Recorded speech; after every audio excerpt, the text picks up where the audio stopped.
பத்தி சொன்னோம் அப்படின்னா வந்து எனக்கு ரொம்ப கஷ்டமான விஷயம் என்ன அப்படின்னா டெய்லி காலைல கிளம்பி பஸ் ஏறி இந்த பாப்பாவை தூக்கிட்டு வந்து அது வந்து ஒரு ப்ரெஷராவே இல்லாம நம்ம என்ன கத்துக்கிறோம்ன்றதுல போக்கஸ் பண்ணி அதை கத்துப்பாங்க. குழந்தைய அதே டைம்ல சேஃபா பாத்துக்கணும் அப்படின்றது கவனமா இருப்பாங்க.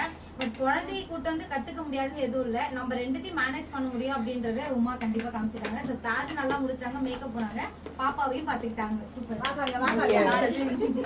பத்தி சொன்னோம் அப்படின்னா கிளாஸுக்கு அந்த ஒரு நாள் வர முடியலனாலும் ரொம்ப ரொம்ப ஃபீல் பண்ணுவாங்க. ஐயோ இன்னைக்கு கிளாஸ் போயிடுச்சா, கரெக்டா போச்சு, அந்த கிளாஸ் நம்ம விட்டுட்டோம், ஆனால் அந்த கிளாஸ் கத்துக்க முடியுமா. அதாவது எப்படின்னா அந்த நம்ம எந்த இடத்துக்கு வரோமோ அது மட்டும் போக்கஸ்டா இருப்பாங்க.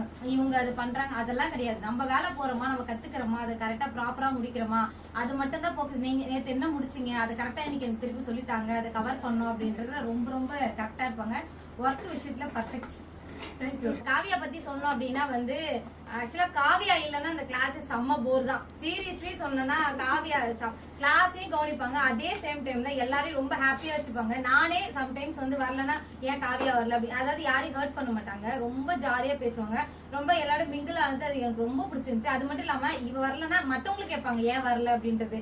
ஸோ ஒரு கிளாஸ் மாதிரி இருக்காது, இவங்க தான் கிளாஸும் நடக்கும், ஜாலியாவும் இருக்கும். அதனால காவியா எனக்கு ரொம்ப ரொம்ப பிடிக்கும்.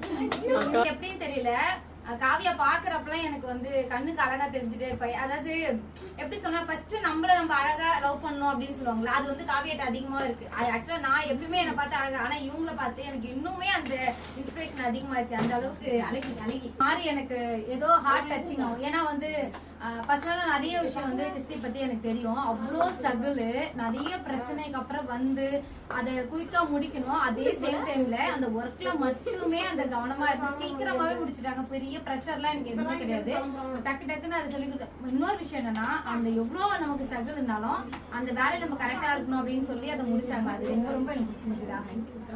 தேங்க்யூ. சங்கீதா பத்தி சீக்கிரமா எப்படி சொல்றதுன்னா வந்து ரொம்ப சீக்கிரம் டைம்ல வந்தா சீக்கிரமாவே நல்லா கத்துக்கிட்டா. என் கூட நிறைய மேக்கப் வந்தா ஒரு கோவெல்லாம் அதிகமா வரும், பட் இதெல்லாம் இப்ப கொஞ்சம் கண்ட்ரோல் ஆயிடுச்சு. அது வந்து ரொம்ப பிடிச்சிருக்கு. ஓகே, இந்த செல்லக்குட்டி பத்தி சொன்னோம் அப்படின்னா வந்து இவங்க வந்து காலையிலே வந்துருவாங்க.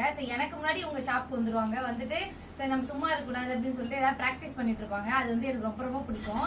அண்ட் வந்து நம்ம ஏதாவது ஒன்று சொன்னாலும் உடனே டக்குன்னு போய் செஞ்சிருவா. அது இல்லாம இவ சின்ன பிள்ளைன்றதால உடனே கூட்டு வேலை வாங்க. அது எனக்கு ரொம்ப பிடிக்கும். ஓகேவா,